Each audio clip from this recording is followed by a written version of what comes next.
function. They have really dedicated all their time, 24 hours, to NAM, and that's really good enough. There's a lot of networking. You have seen so many side meetings. Unfortunately, people think NAM is one meeting that begins probably from morning to evening. But there are so many side meetings.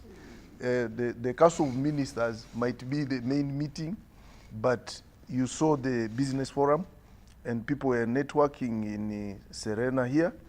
Our ministries, departments, and agencies made presentations. And out of those presentations, I've started seeing deals being made. I was, today I saw in on UBC, when NEC was signing a deal with a Turkish company. And I think there are so many others that have come out of that. I saw the president meeting the Egyptian delegation, and they were promising to market our coffee worldwide. So all that is networking. From the economic part, because people are saying, but what is NAM to the local population? Money is trickling down. Because these people are sleeping in our hotels, first of all. The hospitality industry is very busy and making money. They are eating our food, and this food is coming from Ankole, from Karamoja, from Chigezi. All types of food are here, they are eating it, and that money is trickling down. The borders are making money, special hires are making money, because not all delegates will use official cars. And from the tourism angle, I think that's where we should even put a lot of emphasis, because tourism now is one of the biggest foreign income earner. Some of the delegates came before the opening. They visited so many tourism destinations. Some of them are going to remain, but also Uganda Tourism Board is at it, and Ministry of Tourism. They are trying to showcase all the tourism destinations in Uganda. And now that there are so many delegates here, cameras are glued in Uganda. It is our time now to show the Pearl of Africa and what is there.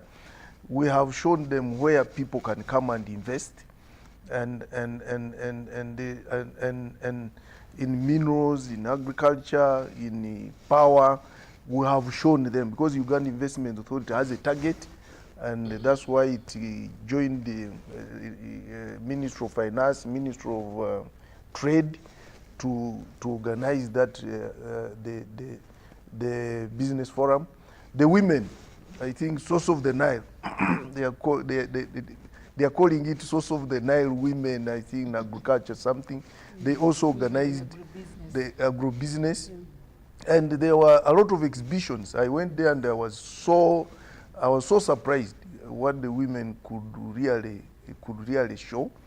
So we are really, I think we are achieving what we wanted. But I would like to appeal to Ugandans. We should utilize this chance. All people are here. We don't need now to go out to look for them. Let us utilize this chance. For us as government, we have brought these people together. They have so many issues to discuss, but also they are businessmen who have come here to make deals.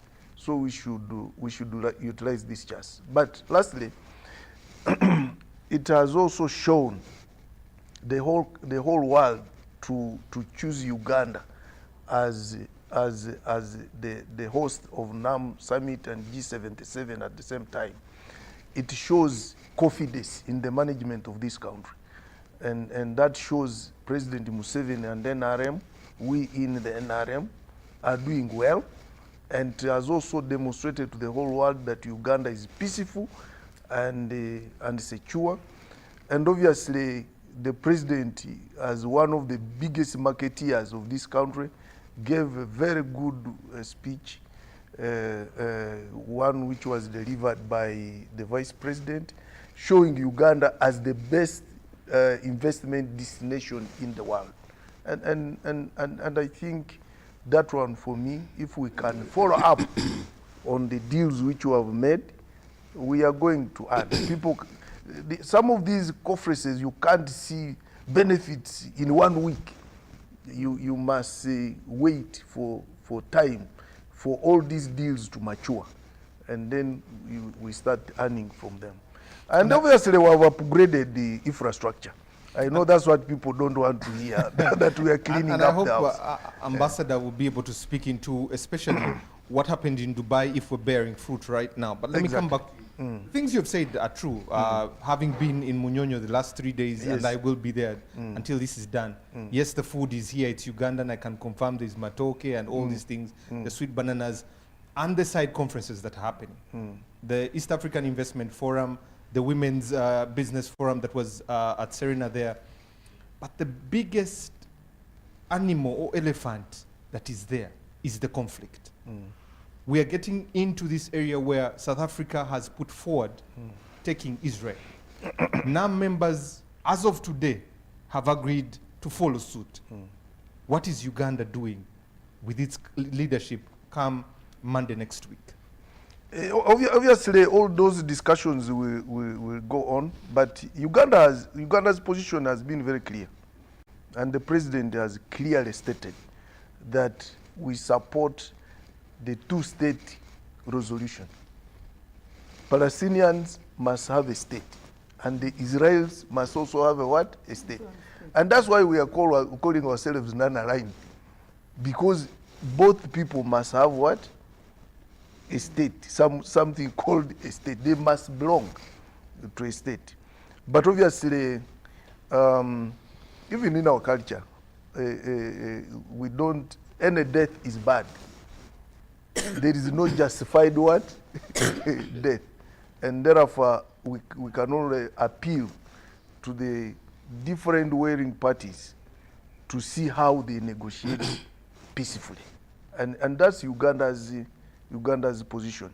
But obviously, the non-aligned movement now, they're in a meeting, and I know at the end of the day, they are going to resolve. They will make resolutions on that issue. I think Ambassador will talk more about it, because that is now diplomacy. Okay. But I know that at the end of the day, a resolution about whatever is being discussed will be put in place. But for us as Uganda, the president has been very clear. The Palestinians and Israelis, all of them must have where they belong, called a state. Thank you very much. The pictures you're watching there are His Excellency William Ruto approaching and arriving at Entebbe International Airport there, and he'll be disembarking to get into the VIP there. So we've been reliably informed the Kenyan president is on ground, and he'll be joining the heads of state in a short while there. You'll keep seeing some of those pictures there. Honorable, let me come to you. I thought of coming from the angle of the women, but let me start from the generality of the summits there. Yeah. Can these summits stimulate the economy of Uganda? Thank you. Thank you very much. And I think maybe to begin with, basing on drawing from the principles of NAM, the peaceful coexistence, the development cooperation, the unity in diversity, and addressing the common problem challenges across the NAM member states. For me, based on those principles, first of all, peace and coexistence is a dividend of, peace is a dividend of development, right? So whatever discussions that they are having around peace and coexistence, and I like the fact that they talk about non-interference of the member states, you know, the conflict resolutions, the stability and all that. For me, all that translates into development. And I think if we look at development, we need to we don't need to isolate development that is only about the economic growth and the development and the investments and all that. But we need to look at what is it that actually leads to that growth and development. So for me, the peace and coexistence, I'm even happy that it is actually one of the top most agenda for Uganda as the upcoming chair. And I listen in very carefully what the Vice President really presented today. And some of it was about the Sustainable Development Goals, the human rights, the issues of peace and conflict resolutions. And so for me, NAM as a summit presents an opportunity for the whole world, and not only the member states, but beyond that. And so, and on issues of development, of course, when you look at their development cooperation agenda, the issue of resource sharing, expertise sharing, the knowledge and technology, that was coming out very strongly. For me, I look at it as really, really critical in any development agenda discussions that we will have as a country, but also as a member state. And also in that context, I think yesterday I was listening into our Minister of Energy talking about our oil exploration and all that kind of stuff. And I'm like, okay, we have countries or developed countries or, how they're looking at it in the context of climate change and all that. But remember, NAM, it's about non-interference of the member states. I really like it. I like the principles. We are saying, yes, we are very cognizant. And the discussion around those common challenges, climate change is one of them. Gender is one of them. The human rights issues and the health, the poverty, and all these are really part and parcel of the development agenda that we talk about. You talk about climate change, yeah. And I think the thing that really bothers is that we contribute, as a continent, we contribute less than 2% to this climate change. Yeah. We're not having a discussion with the players that are contributing to this carbon emission. Yeah. Do we really have a seat on this table to discuss climate change? For me, I think the fact that non-alliance summit or member state means that we come with all our diversity. You are contributing to this. We are having the greatest impact of what you're contributing. What do we say? And remember, I think our ambassador would share a little bit more what was on the COP, is it COP 28 in Dubai, which was purely on issues of climate change. I know that there are discussions around reparations and how countries like Africa can actually be supported. I know there is what they are calling the climate financing, for example. So I expect to see a little more deeper discussions at the NAM where everyone is given an opportunity to talk. Today I had the submission of South Africa, where the issue of the UN security, participation of the African countries and all that. And so for me, when you see that discussions of we want to be at the table, then one of the critical agendas on that table should actually be the impact of this climate change on the other countries that may not be having a voice. And NAM gives them that voice. So for me, as a leader and as a commoner in the country, I expect that NAM should be able to give us a place in the discussion on that table because it provides for that. Thank you very much. I wanted to start from Dubai, but I'll come to the tail end of that. Let's look at NAM. Its 10 principles there, the relevancy of it coming in after the Cold War. Is NAM still relevant? Because it was the Cold War, it was pro-capitalism, pro-Soviet. Is it still relevant, and why? What would bind these countries together? Absolutely. But before I even probably answer your question, I think we have to talk about something, where we've come from as a country. Because never in my adult life have I seen my country, and quite a number of other countries on the globe, having so many international meetings in a row. I mean, we had the Speakers Conference here, you remember, of the Commonwealth. Now we're having NAM, and that one is going to feed into the G77 plus China conference. And then the IGAD, which is not spoken so much about, is also happening tomorrow. I mean, this one I've not seen it before. The OAU was here in 1975, but that was a representation of about probably less than actually 50, because quite a number of African countries hadn't got independence by 1975. The CHOGM was here in the mid-2000s. and I mean, the countries still were less. But now we are having 120 countries represented in this forum of the NAM, plus 20 observer states, plus 10 observer organizations that are part and parcel of the meetings which are going on in Munyonyo right now as we speak. This one I've not seen before. And for me, it's a plus to our country. And it is because of one fact which every Ugandan must accept, that the Yoweri Museveni administration has restored this country into the international files of honor. That is a given. And nobody should take it away. Because if this country was insecure, then all these meetings wouldn't have taken place. It wouldn't be possible. But because of the stability, the security, and also the role in the region of East Africa and also on the African continent, the respectability of our country and the leadership is something that I have not seen before. I'm not saying this because I am associated with the ruling party, but it is something that is true, and many Ugandans should appreciate it, because it anyway comes with benefits, as the minister has explained. And so it's a very good opportunity for us that we have this meeting.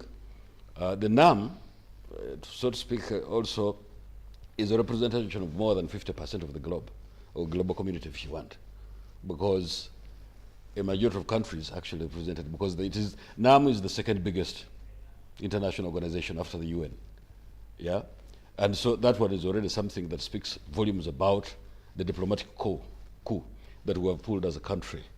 And therefore, for me, that one is a very big opportunity, and we should do it. Sorry, Mr. Ambassador, and I like what you've said. 55% of the population in the world is within 120 countries there.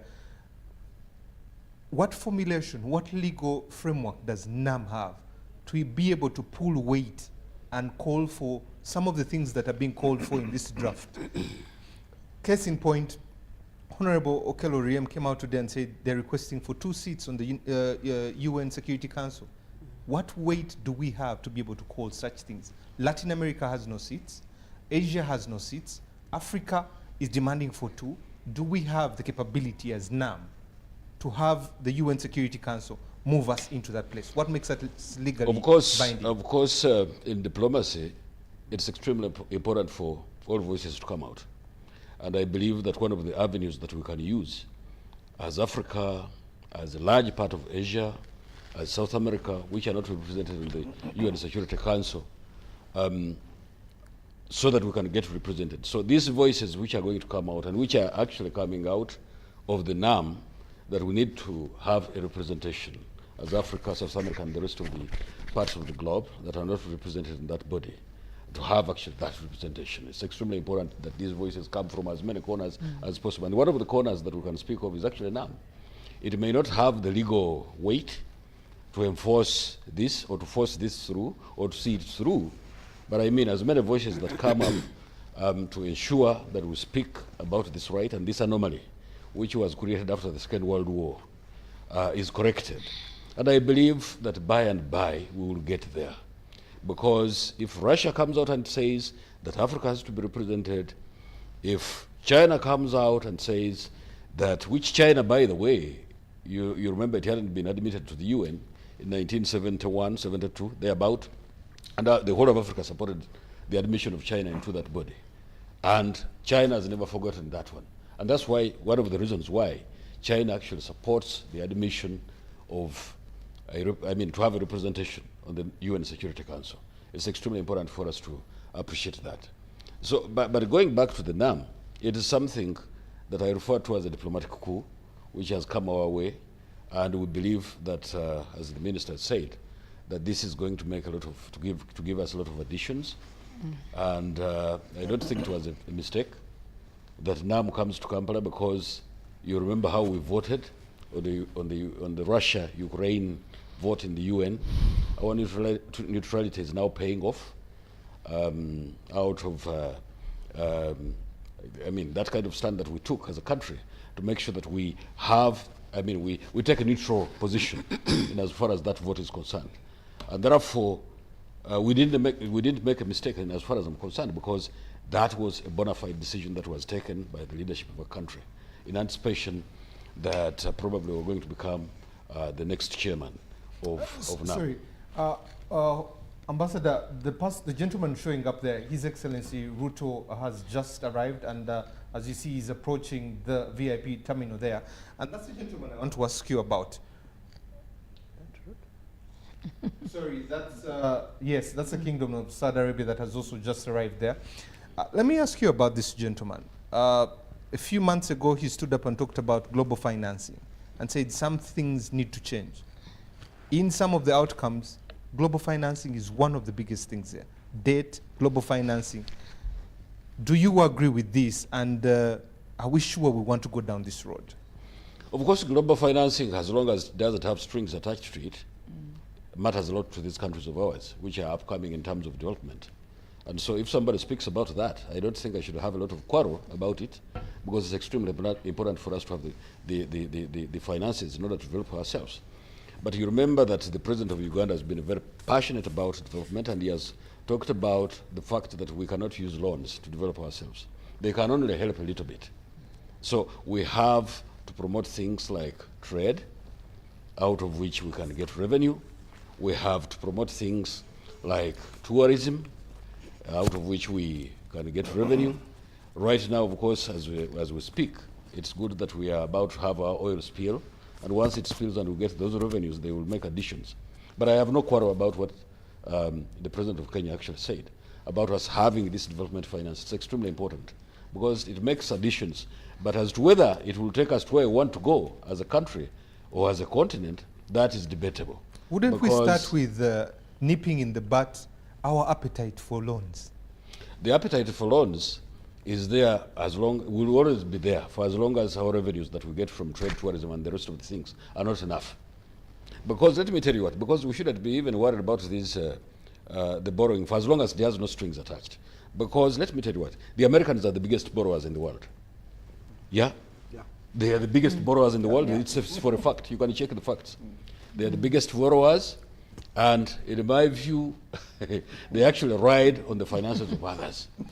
The problem, Ambassador, the problem is not the borrowing. It's what we do with the money. Yeah, productive areas.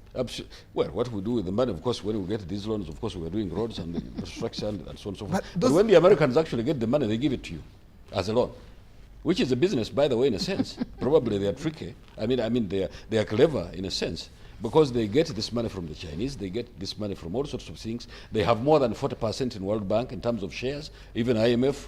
And when they get these monies, that's exactly what they give you as loans, because it's a business to them. And therefore, it is up to us to make sure that when we get these loans, we actually effectively and efficiently use them for purposes of development. But right now, as we speak, for me, I'm happy, because if the oil can spill and we use those resources of ours as most efficiently and effectively as possible, I'm sure that we'll make headway in terms of development.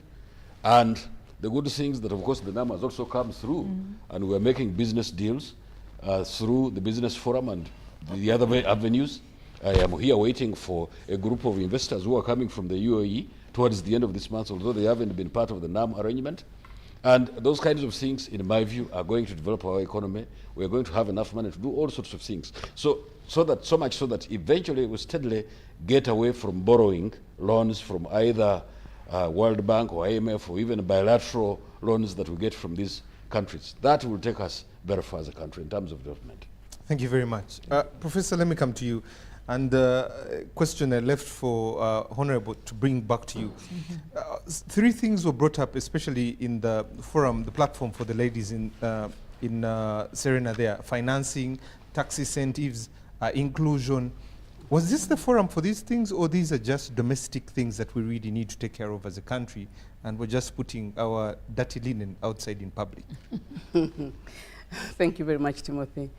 I don't see why you see these have been problems ever since the NAM summit started having the women's side events. And beyond the women's side events, there was also that conference where a particular NAM country that has hosted the NAM also organizes a conference just focusing on women 2 years later. So these are not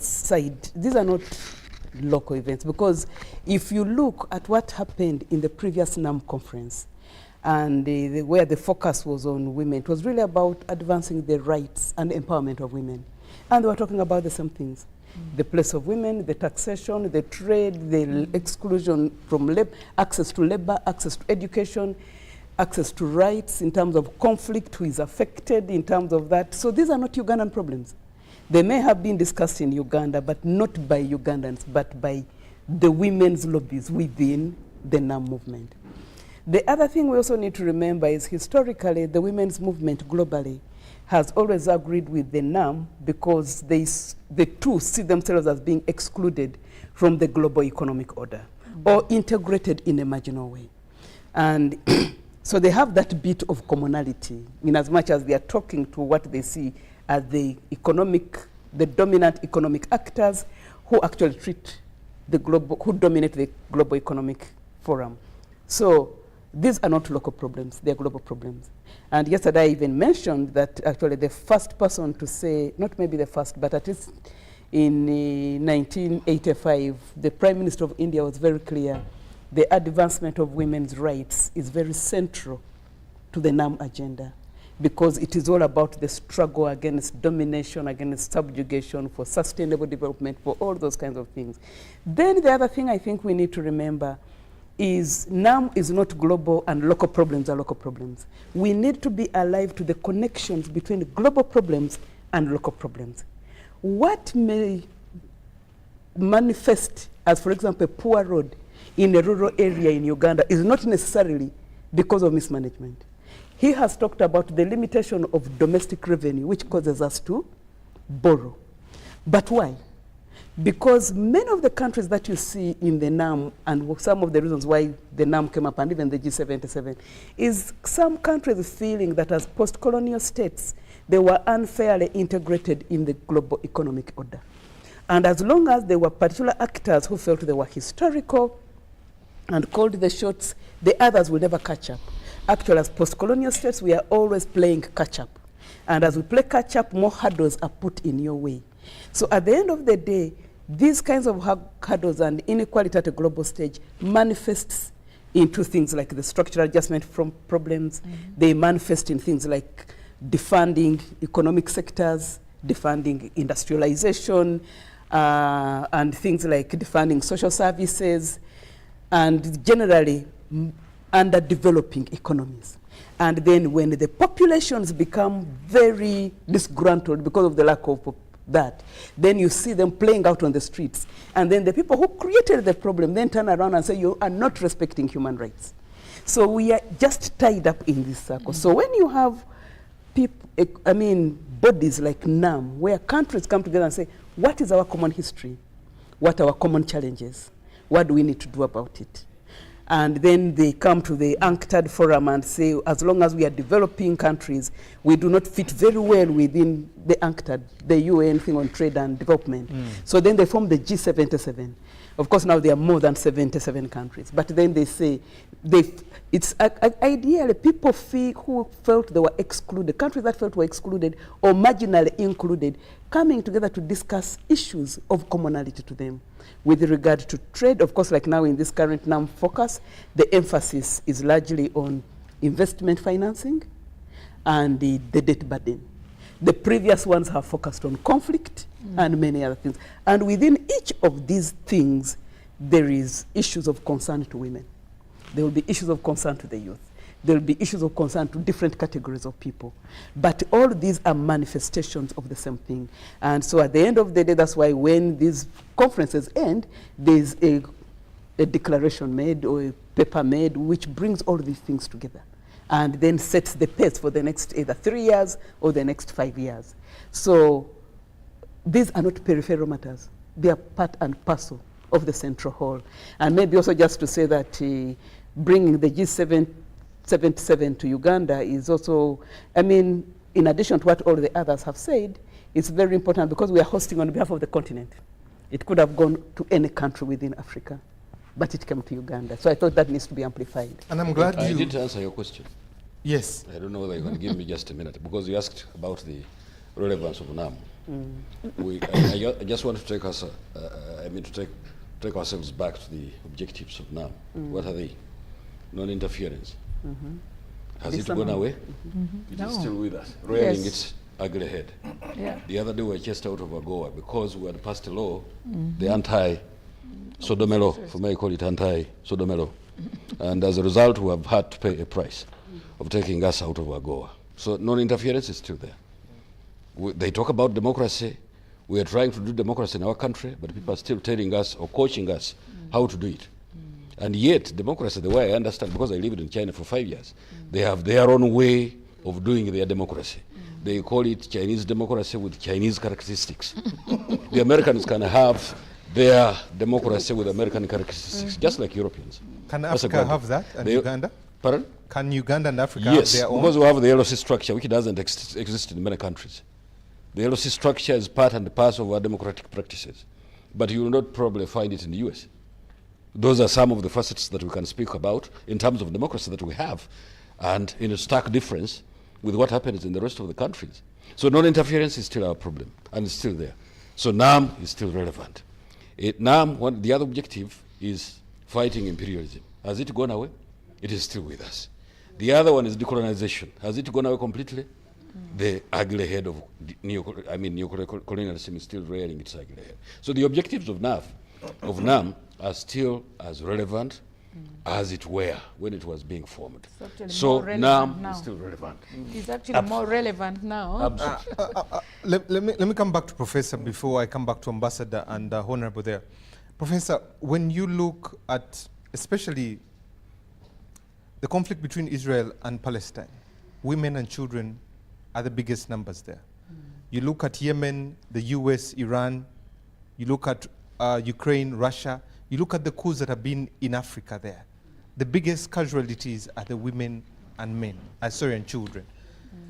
It is now a word, excuse me, coining for genocide. When you look at all these things happening, and almost a purported World War III in essence there with everything happening, a non-formation like non-aligned movement, what can it bring to the table, especially to end conflict on the globe? It cannot just be the duty of the countries that are in NAM to end conflict in the world. Ideally, the countries that formed NAM came up as a response to such things. And one of the other principles, which was actually one of the first principles, was disarmament. Okay? So it is unfair that at this time, in this day and era, countries are being armed against others at the level we are seeing happening in the Middle East. So NAM is still very relevant with regard to disarmament. So I wouldn't want to dismiss NAM that it cannot bring down anything, because initially people really never minded. And if you count the numbers that formed NAM initially from 5, it has grown. They are now 120. So that shows that it is a body of relevance.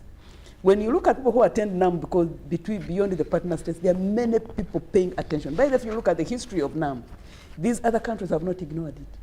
They have always paid attention, from ignoring from especially when the 1980s came up, people started paying more attention. Because the world is no longer just between NATO and the Warsaw Pact. But there are other global challenges which have come on, be it terrorism, be it so many other things, conflicts of a different nature, natural resource exploitation. So you have that. So I think just looking at it through one lens, first of all, with regard to the war in Palestine, it can do something. We were at university where, at our time when I think South Africa was just about to get independence, so the struggle to end apartheid was at its peak. But as university students, even when we were mobilized in those meetings to listen to these keynote speakers coming to tell us about apartheid, we were trained to link the struggle against apartheid in Africa with the struggle against apartheid in Palestine. And I think those were the days of the second intifada, the second uprising of the intifada. So now, even to people within, I don't know, well, many students are not in those kinds of formations, but at our time at university, it became very important to make you be aware of the challenges in the world. And that generation, which has people like the ambassadors, has continued to be aware, and that's why they play the kind of diplomacy that they play. So NAM, and that's why you see even the country which has taken the bold step to sue Israel to the ICJ is South Africa.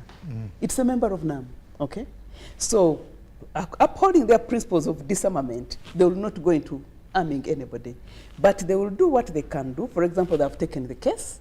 We are yet to see how the case plays out. So we cannot discuss it very much. But at least they have taken that effort. But the other thing we cannot also underestimate is how much conversation and how much alliances occur within NAM to even prevent conflict within the NAM countries. For example, one of the things, the theme today is deepening collaboration for global affluence. So this is not for nothing. And I said the previous one focused on controlling conflict. So it is a framework through which these 120 countries can look at what their common goals are and also mediate any conflicts within themselves. And that is a way of building global peace, okay? So it is not just Palestine. I mean, there are many things which would have occurred, which will not occur because of NAM. Some of the reasons people go to war relate to economic challenges and economic competition. Yeah. But NAM is getting together to say, how do we work collaboratively for investment financing? How do we boost trade? So that it's not neocolonial, it's not just exploitation, it's not dependency and paternalistic relationships. But how do we build trade? How do we build, and even these other things which have come up, which we may not necessarily link with NAM, but are in a way linked, the different trade zones we have, whether it's African, whatever. All these things, if people have to trade, then they will limit their differences and compete on small things and instead work together to build a wider resource base. So NAM has a role to play in global peacemaking, and I think they are currently playing their role by the suit in at the International Court of Justice, but also having 120 countries coming together as NAM and then 134 countries coming together as G77. It would be unserious of anyone to wish that kind of organization away as just that, because you've seen you've been seeing the planes that are arriving. These are not small timers. And by the way, in whichever regional meetings these member states are meeting, they are asking one thing. They are questioning the global economic order, and they are seeking alternatives. Absolutely. So you cannot dismiss them. And those who would have dismissed them actually are paying attention and watching closely. And I like the point of economic order. That's where it brings me to the ambassador. Yeah.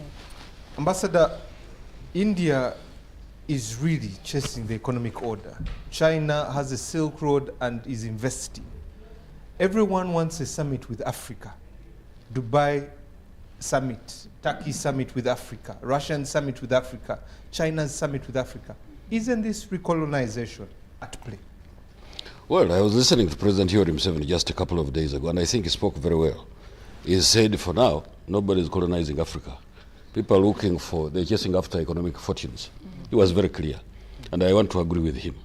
Because I was in China, as I said, for 5 years, but there's that formation called FOCAC that brings together the leadership of China and the leadership of African countries.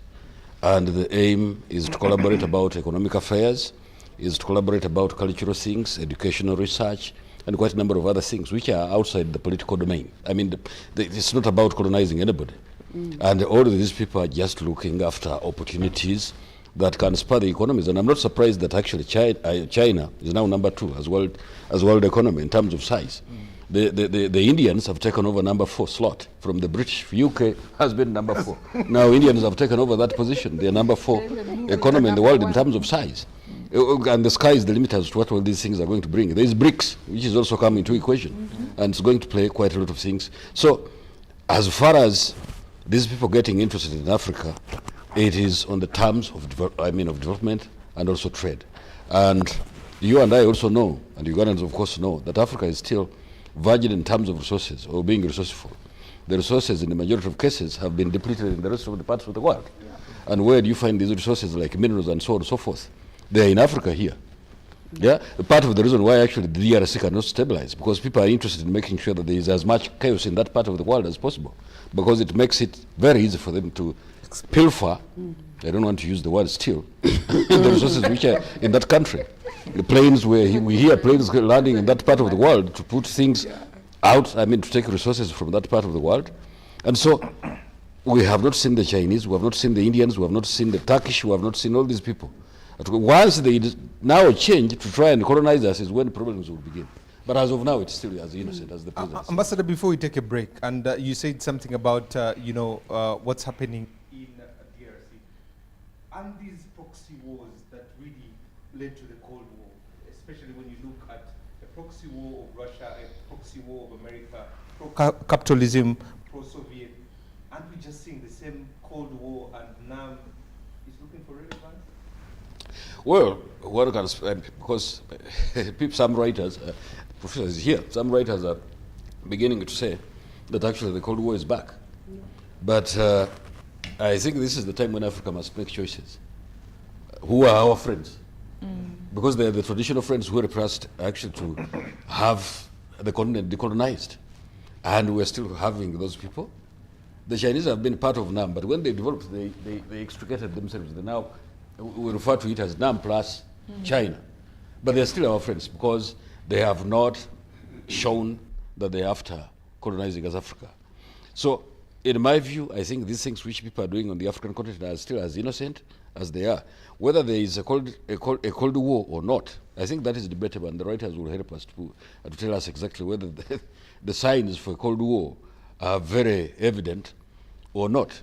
But as far as I'm concerned, I don't see really the other part of the world, which is friendly to Africa, trying to colonize or trying to promote elements of the Cold War.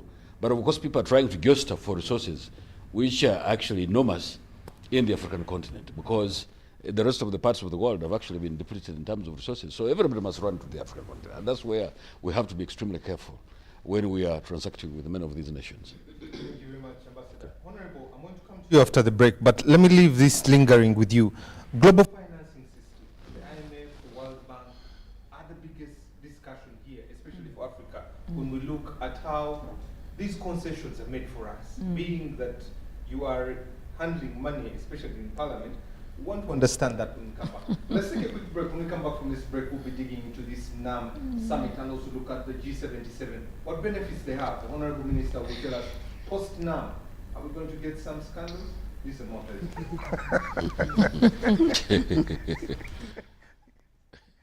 Why do you expect scandals?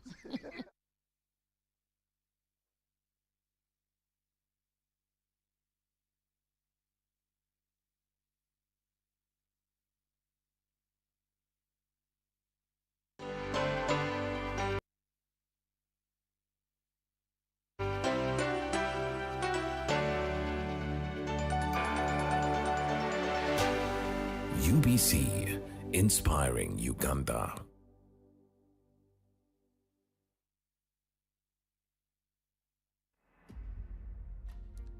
Key organs. The non-aligned movement operates through key organs such as the Summit Conference, ministerial meetings, and the Coordinating Bureau. These structures facilitate diplomatic collaboration among member states, providing forums for discussions on common challenges and the formulation of collective responses.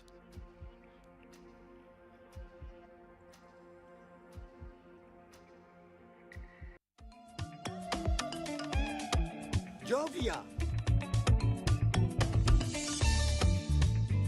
Ng'oyolekera ku lugendo luno olw'obulamu nkuwa ekirabo eky'amaanyi agatazizibwa, amaanyi okulabibwa n'okuwulirwa mu mawanga ag'ewala ennyo, okutuuka buli wamu nga yadde togenze eyo, ensi yonna ng'ekuli mu ngalo.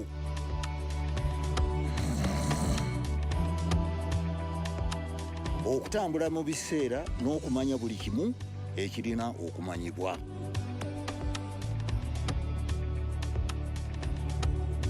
Jovia, kino kye kirabo kyange gy'oli. Tewali kumuko ki gy'osobola okukola ku mukutu nnandameggwa ogwa MTN.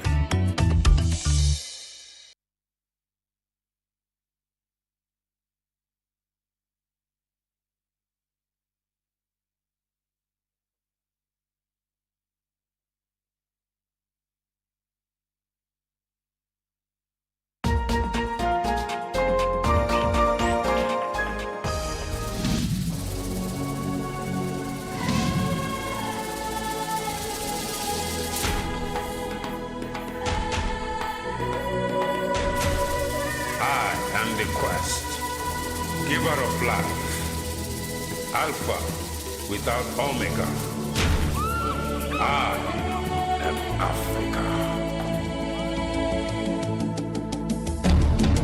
Hail to Uganda, the Pearl of Africa, a land with the world's most beautiful, captivating features. Hills, mountains and valleys, the enigmatic animal species in the wild.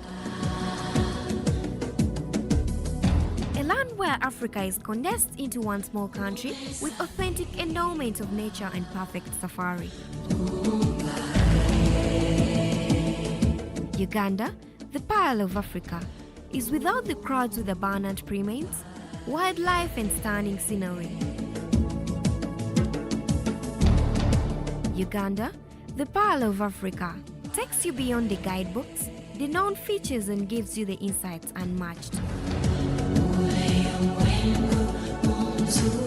Keep it UBC TV, where we inspire Uganda with the authentic beauty and nature of our motherland. Uganda, the Pearl of Africa. Discover the fountain.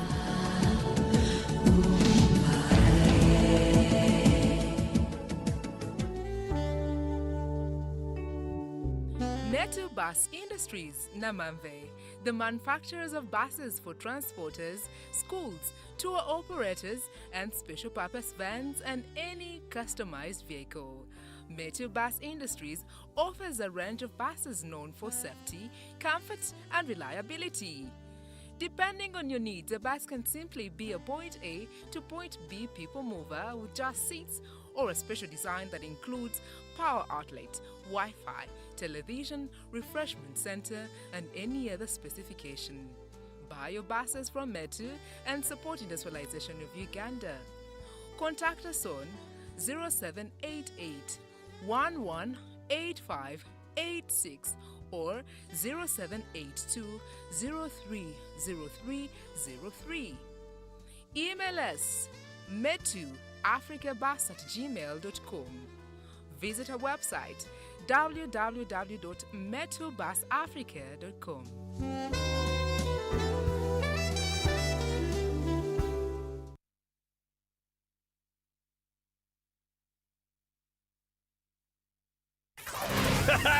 It's super fast internet. Oh, it's a super camera.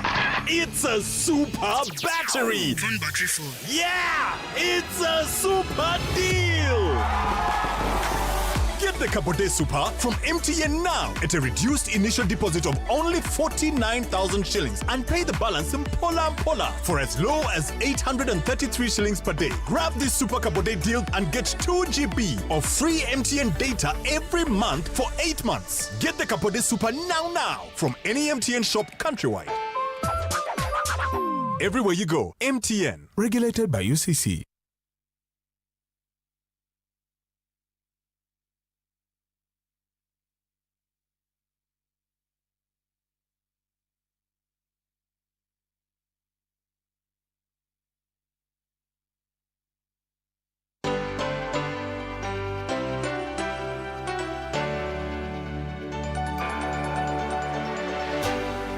UBC, inspiring Uganda.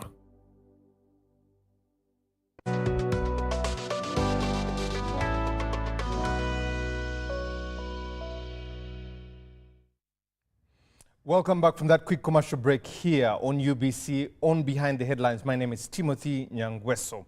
You can be part of the show. Let us know what you think on our YouTube channel or the number 0709 60 25 92. Drop your text or WhatsApp there, or go to our X platform, hashtag UBC Behind the Headlines. Let us know what you think. I'll get to some of that feedback in a short while there.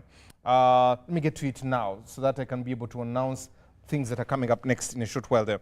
So I have a message coming in from Gordon, Gordon from South Sudan. This is Gordon Salah Murungi from South Sudan, Juba.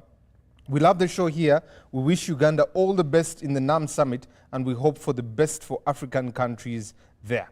Please keep your messages coming. Some of the feedback, we'll get to it in a short while there. But let me get to my guests. I'm joined by the Honorable Minister Godfrey Kabyanga.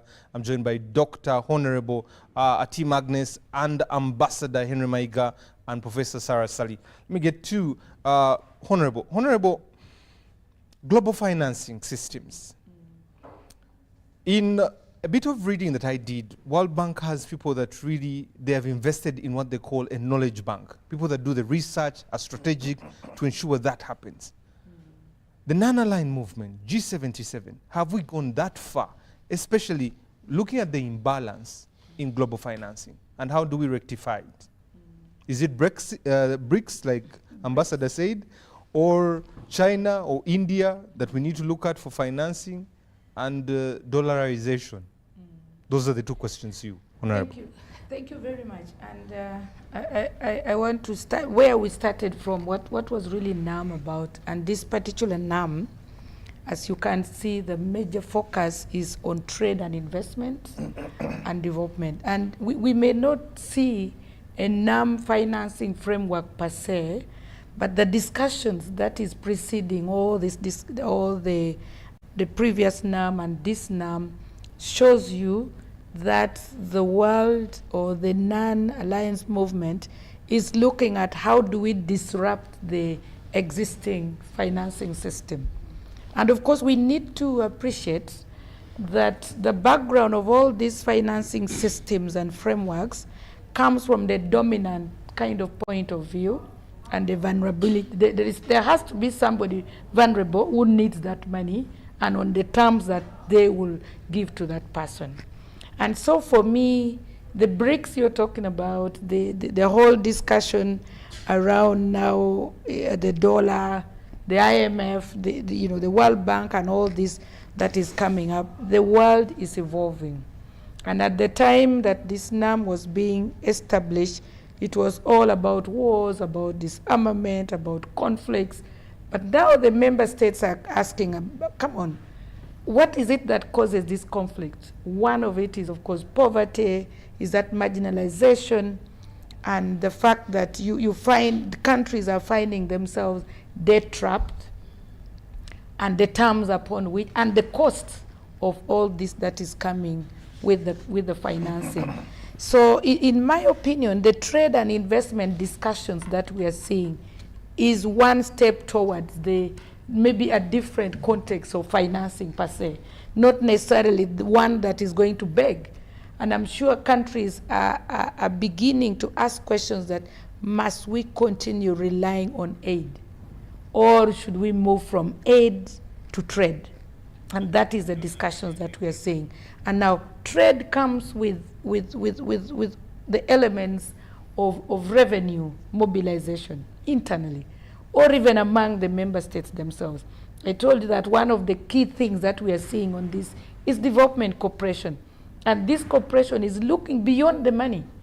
The member states are realizing that there are actually a lot of common issues that we can actually share. For example, we can share the knowledge, we can share the technology, and all this can actually translate into the financing agenda.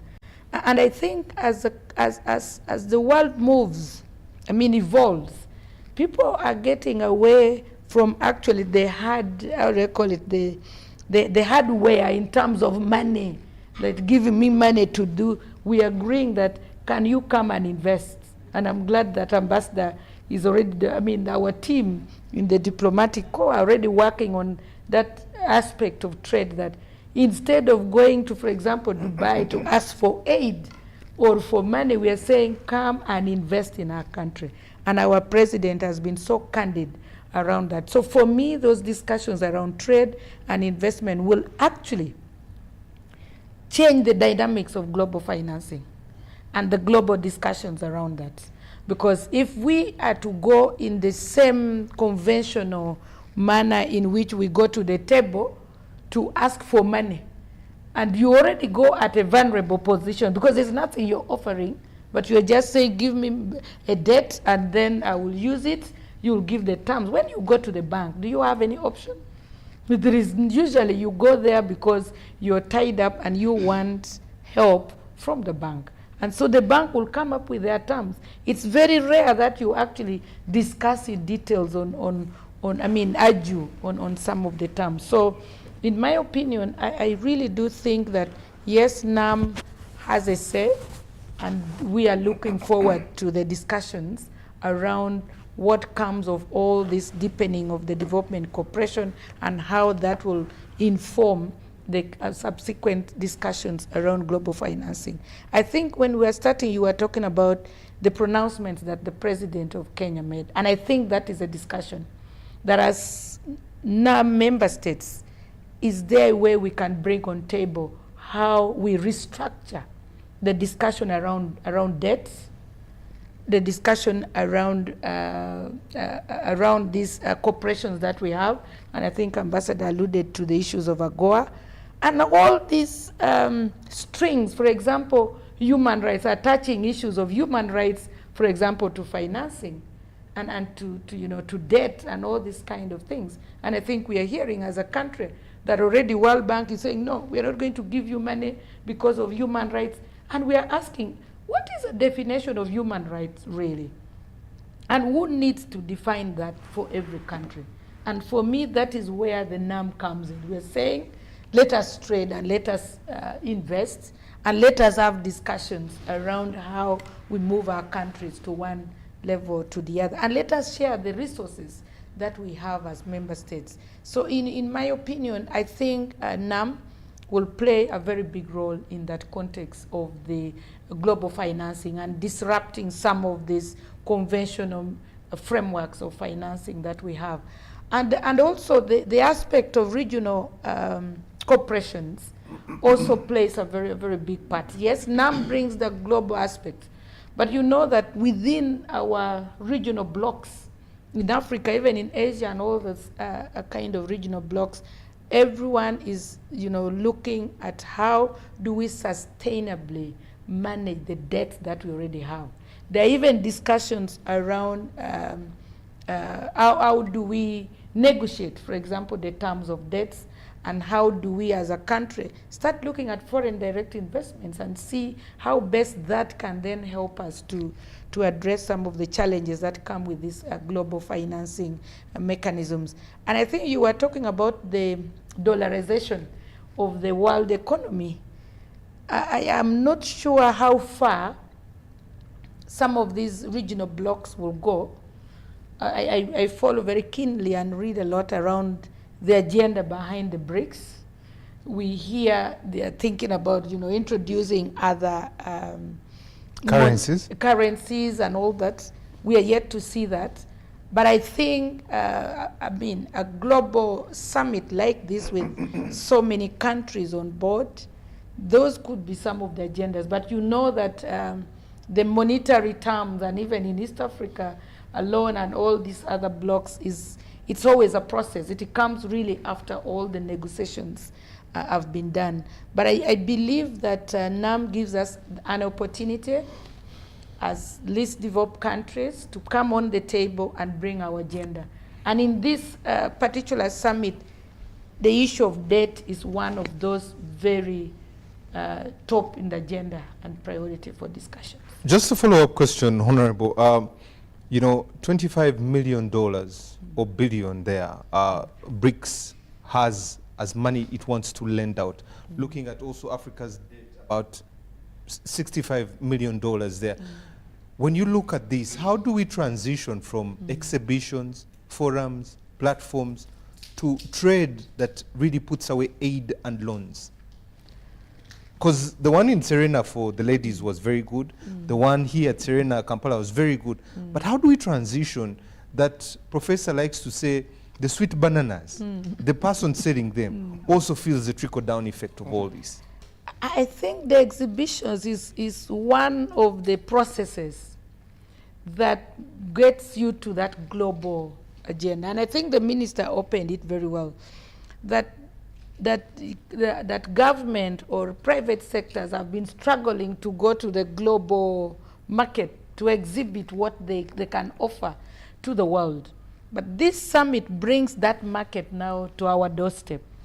And so the exhibitions that we are having actually presents an opportunity to network and to showcase what we can offer as a country. So I wouldn't want us to look to look at it as maybe something which is minor. For me, that is one of the process.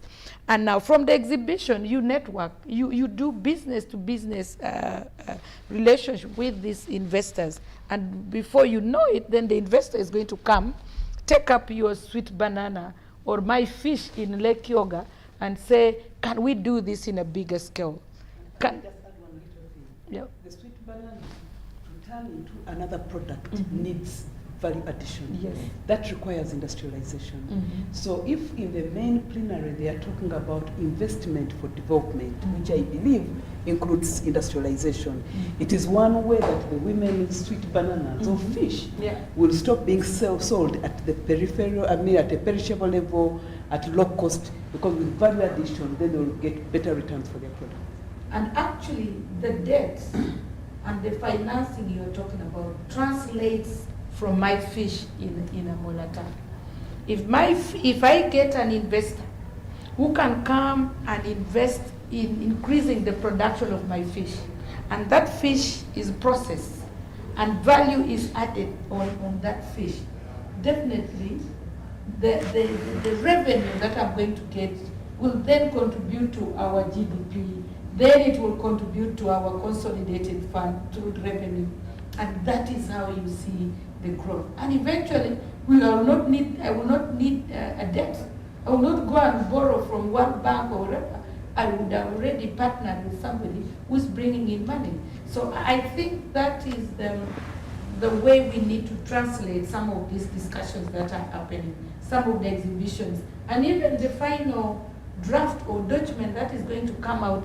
I think as a country, we need to look at it as an opportunity and how to translate that into now the real trickle-down effect to our people at the local level.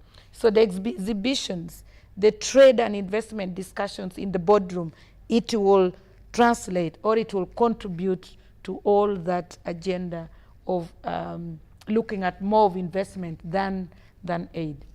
Thank you very much. Professor, you like to talk about data, and that's where I bring in the Honorable Minister, both as national guidance and ICT.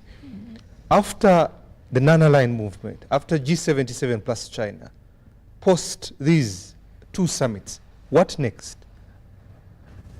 Yeah, first of all, let me first probably give a comment on these financing issues. After colonization, I think now there is another form of colonization, post-colonization. Professor Sali is the one who has very good words, but I think it's sort of patronage. We now went into what? Patronage. And these patrons are using loans, are using these financial institutions which they created to force us into some colonization, which I would call patronage and submission. Because World Bank and IMF is more of the big brother sort of institution. And those big brothers, you know them. And they dictate who should be given and at which terms, at what cost. Now that is the biggest problem which we have. And fortunately, some of the countries are now starting to look at it. And that's the importance of NAM now. NAM is like a caucus. I would equate it to a caucus in the parliament. When there's something, then you first go and what? Caucus. And agree that these big brothers, when they come, this is how we shall handle them. So actually, just as Ambassador said, NAM is very, very important. When it doesn't have the legal strength, but it's a caucus that you can decide, and when you go to the UN, you say, no, we need 2 slots as Africa on the Security Council. So long as you have all caucus, you are 120 countries, you will show some strength. And you can see that these other countries which are coming up, like China, like India, they have seen they have to ally with us who they call developing countries, because they know that at one time we can be strong and overturn some of these decisions. So that's why they are coming to ally with us. So we still need to sit as low developed countries, the global south, and decide on how we should deal with these people who are giving us conditions when they are giving us money. And if we decide, there's other alternative financing which is around. And these countries like China, like India, they have money. Like now, China gave us vehicles. Just say, let us give you vehicles instead of going to buy, to borrow money to buy, and free of charge. But for them, they are also targeting something. But however, for them, they are a better friend. Because their conditions are not so stringent, they still know that we are a sovereign state and we have our own values. When it comes to what next after NAM, just as I've told you, the market has been brought home. You know, we have brought the market closer to home. What was taking us to Dubai, you know, I met so many people at the Dubai Expo. And one thing, even people didn't know what an expo is. That's why Uganda started complaining. They probably carried bananas, and when they reach there, they have nowhere to display the bananas from. So those are things now which we need to understand, that now the global world, we are now in a big global world and in a big global market. So I think as national guidance or Minister of Trade, we also need to do entrepreneurship skills, trade skills, business skills. Even people don't know how to negotiate.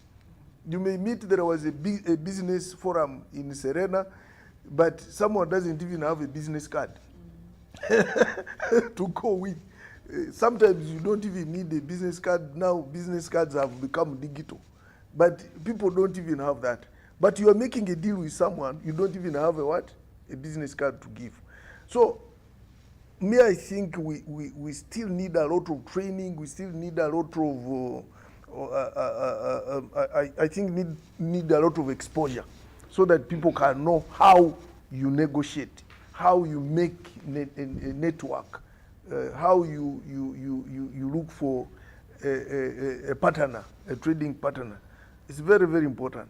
I used to have my brother, was a businessman. So he told me, the first thing, if you want to enter business, you buy a Mercedes-Benz. You get your money and buy a Mercedes-Benz. So that whenever you are going for a deal, you come driving and park, and you buy a nice suit that even if it is one, a good shoe and a necktie. And when you are coming out, those days people used to have briefcases. With a briefcase, someone will know I'm going to negotiate with a big brother who has the money.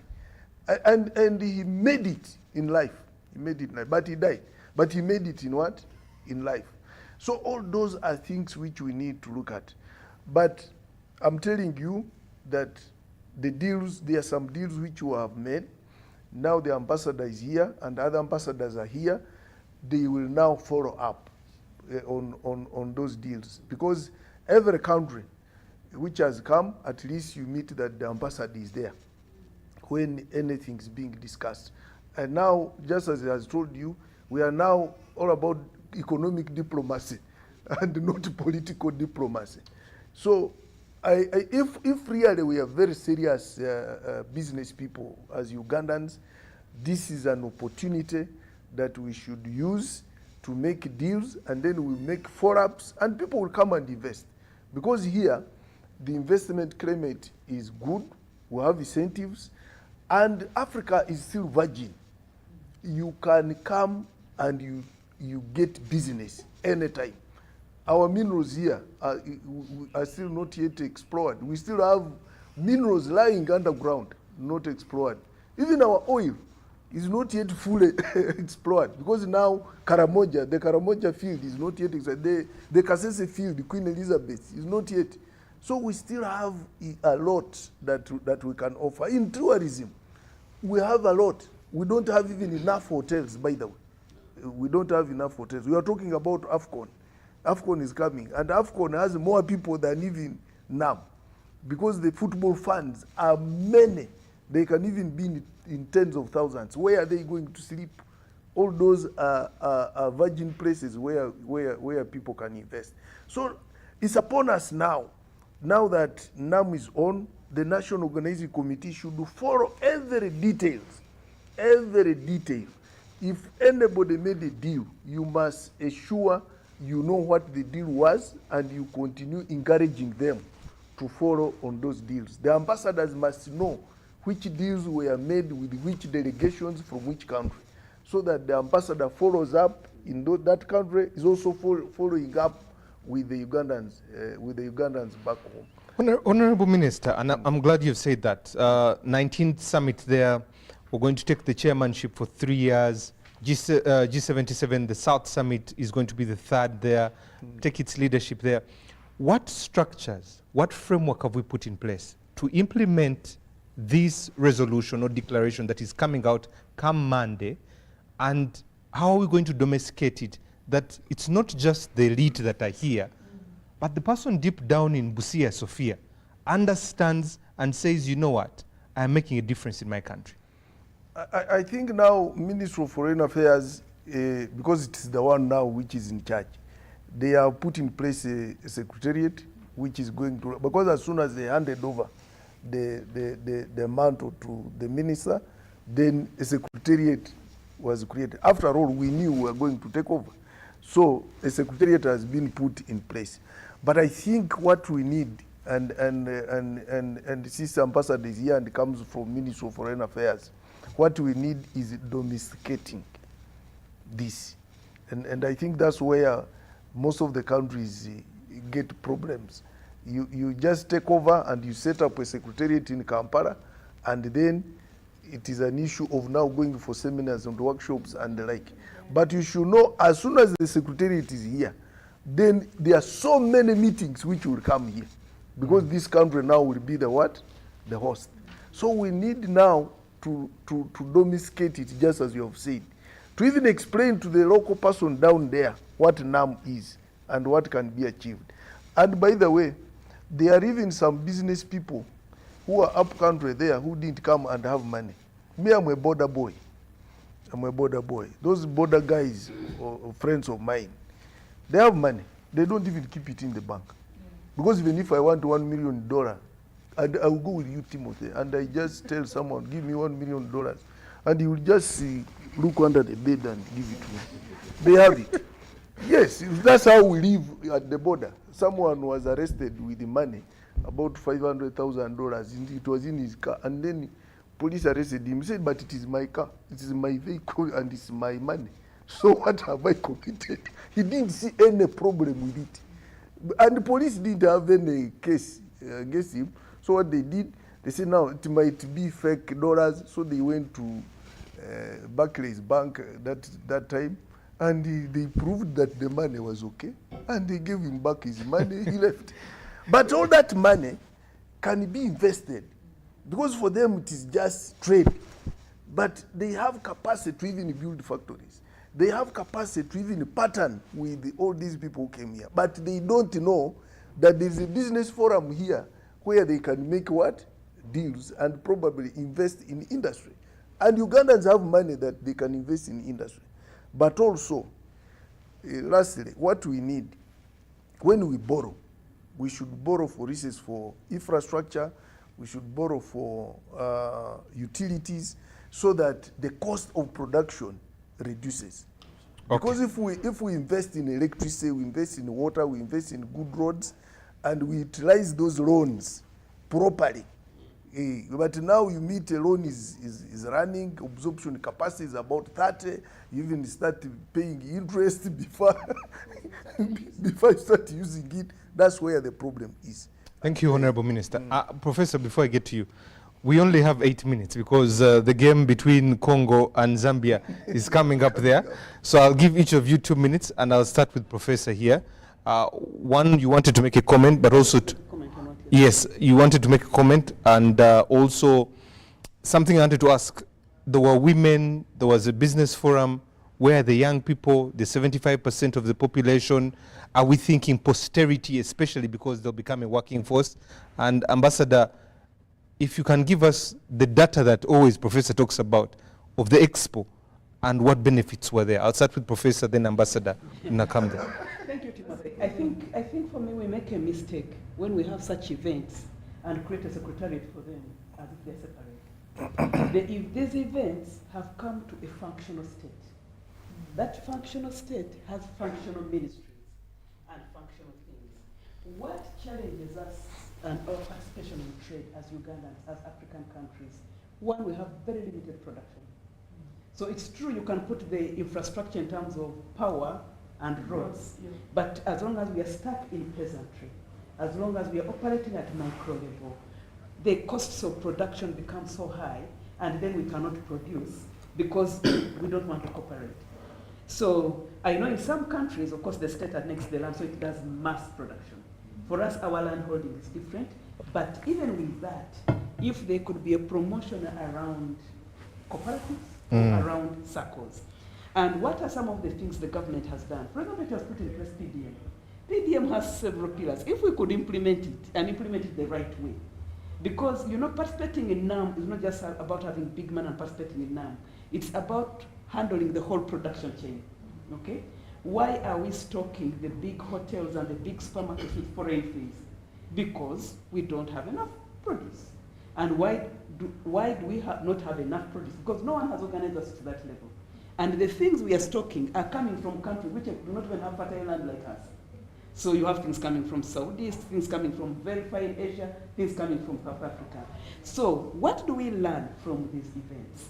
One, at the level of ambassador and the level of the ministry, and at the level of UBOS, what have been the data? What have been the data collected around these things in terms of data points around trade and around sales and around, I hope we have that. But then on a day-to-day basis, especially at lower level, given that we're an agricultural country, what are the signals coming out in production? What are they producing? Our NDP 3 is very strong on agro-industrialization. It became a key component of even the budget we are running now. What is being done about that? So that speaks to production and implementing already the vehicles government has put in place, like PDM, like cooperatives, like trade. I know there are so many functional ministries we can leverage to come into this matter. Then within that, we're talking about training in post-harvest handling. The other day I went to my village and someone was so happy to show me his tomato garden. And then I went 3 weeks later, and in the tomato garden was a heap of tomatoes that had been trashed. So I said, so what happened? He said, everybody produced tomatoes, and what I was going to get out of a Benson was less than 5,000 shillings, and then I didn't have what to do with it. They got rotten, and I trashed them. So if we can train people and give people facilities for post-harvest handling, but also how do you translate a tomato from a tomato into tomato juice? But also it refers to quality. Because sometimes actually people who want to import our things have come and gotten people to grow certain kind of bananas and whatever. When it comes out, they cannot take the produce because either the bananas are scratched and everything. So post-harvest handling is there. So all these things relate around data, they relate around information, they relate around training in post-harvest handling, but also boosting production. But also we may also have to look beyond what people can do for themselves and also say as a state, what do we do about investing in social services? There have been a lot of jokes around NAM about people paint your houses or don't come out. I know the minister talked about smiling, but that was a joke. People shouldn't take literal and seriously. I think the Honorable Minister was telling us to be happy that we have hosted these things. And when visitors come, we are normally very happy.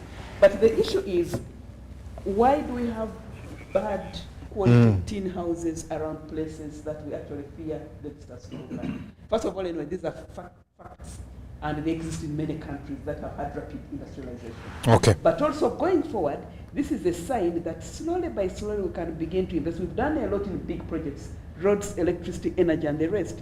We may also have to look at upgrading some of these areas. So I think it has been a good event in summary, and there's a lot we have learned, but let us have a culture of leveraging lessons of one major conference into the next conference. That way, everybody will grow and the country will be at peace. Thank you very much. Ambassador. Thank you very much. You asked me about statistics. This is the Expo time, 2020 Expo in Dubai. And all I have to say is that the President has been to the UAE 3 times since the Expo, and there are quite a number of bilateral agreements that have been signed. You've heard about, for instance, an airstrip being constructed in Kidepo. You've heard about the 7 tea factories that are due to be put up in this country by solar energy. I mean, there's just so much. Now, when it comes to the numbers of Ugandans who stay and work in Dubai, last year we had 120,000. Forget about the deportations that we went through last year. This year, there are 150,000 Ugandans. So that means that actually these numbers are just increasing in spite of the fact that there has been problems.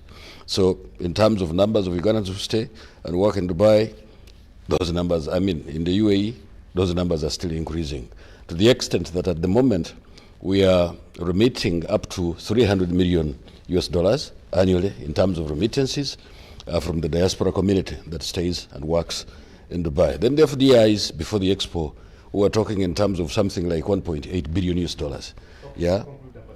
And then right now, it has come to something like $4 billion. Last one, trade, as we speak at the moment, $1.2 billion, and it can increase. Thank you very much. And Professor, this is the kind of information we always look for, because it's very helpful when we're informing the public on what government is now doing. We know it's doing some good work. Thank you, Timothy. For me, this is an opportunity for us to position as a country, make strategic alliances, and have discussions that are inclusive in nature, resolutions that will translate into the improved livelihood of our people, economic empowerment of our people, so that they have a purchasing power that can then translate into the socioeconomic transformation of our people.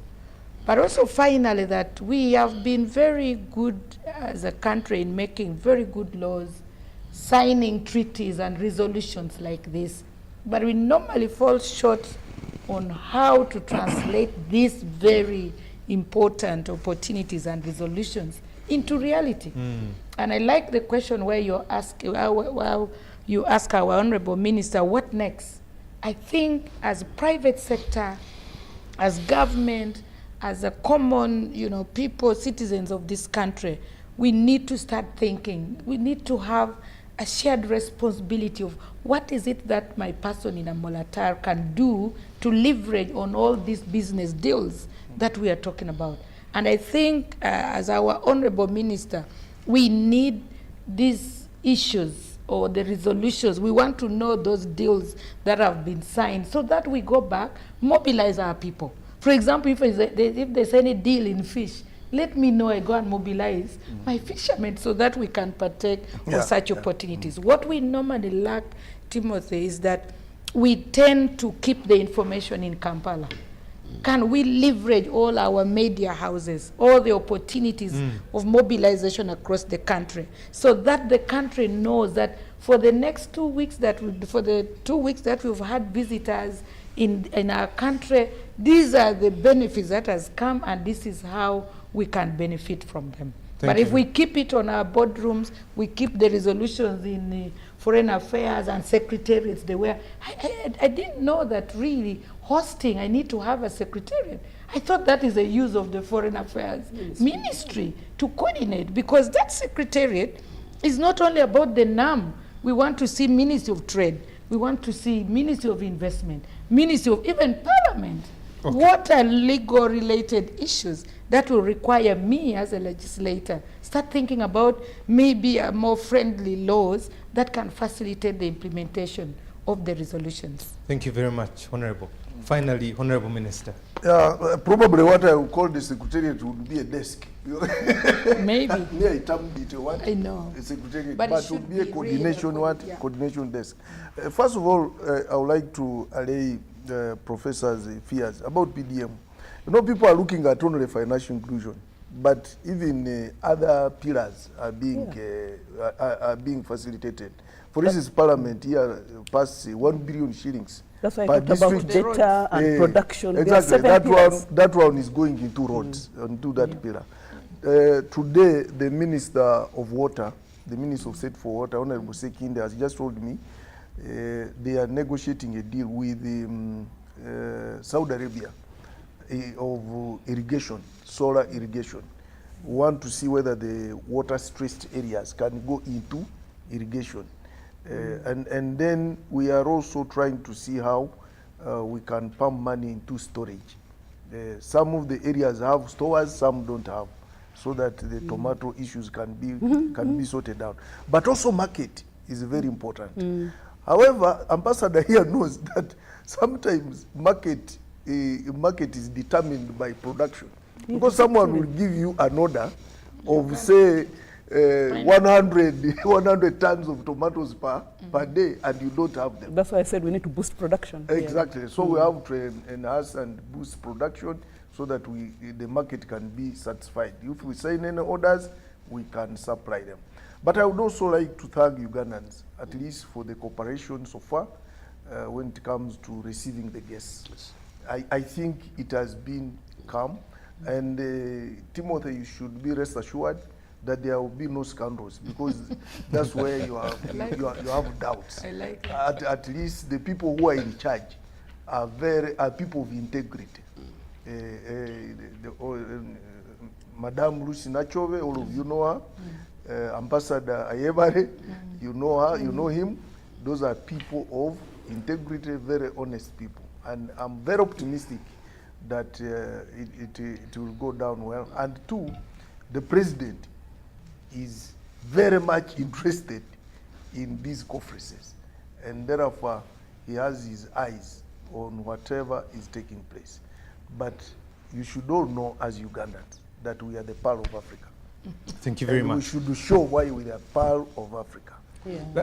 Let me read some feedback that has come through. James from Manafa says, the summits will not be productive until there is change of attitude right from the president to the grassroots. I'm sure people are now cutting deals like they did in Chogam. Okay, I'll leave that one to that. Let me get to the other one. Good evening, Timothy and the team there. Patrick from Salama Road. I really love the perspective of the summit agenda, and that's where the aim on global tensions that really are vital and the issues that are aspects that need to unite us as countries. Probably we may see development in a meantime because we may learn from those countries which have moved far. That's very true. Thank you very much. Lastly but not least, this is quite lengthy.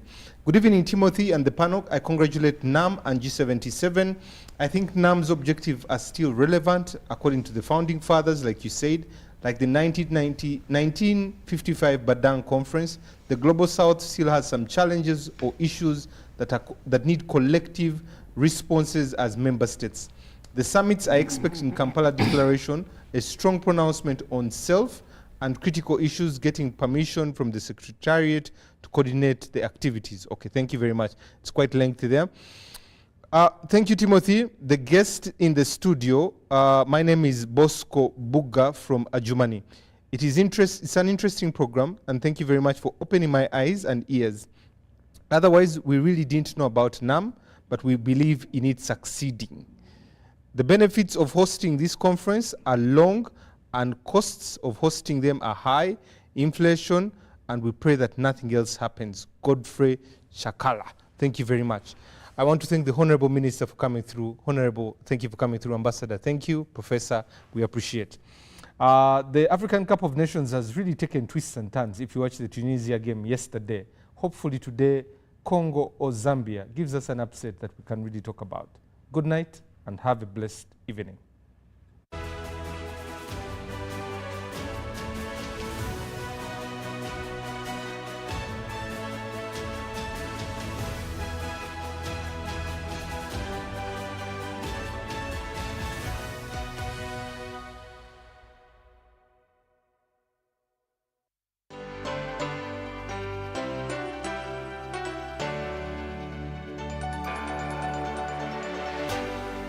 UBC, inspiring Uganda.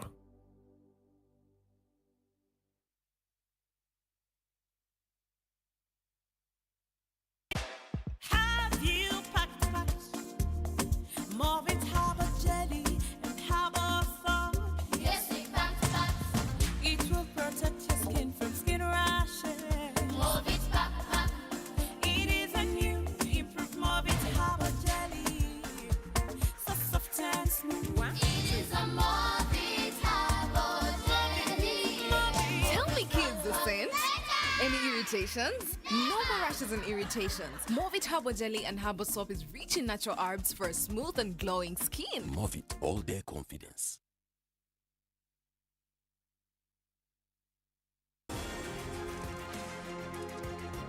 Get value for your money by choosing the right paint. With Global Paints, you don't just paint, but paint for generations to come. Make Global Paints a paint of choice and make your building a paradise. We have weather coat emulsion, undercoat emulsion, silk vinyl emulsion, flat emulsion, super gloss and high gloss. Global Paint, a reliable product. The energy of this land comes to life in dreams and memories. It lights up in these nights and leads us to new horizons. It pushes us to go further and see bigger. The energy of this land comes from here. It comes from Africa, and it vibrates in each of us. Empowered by Africa. Oryx Lubricants, powered by Africa.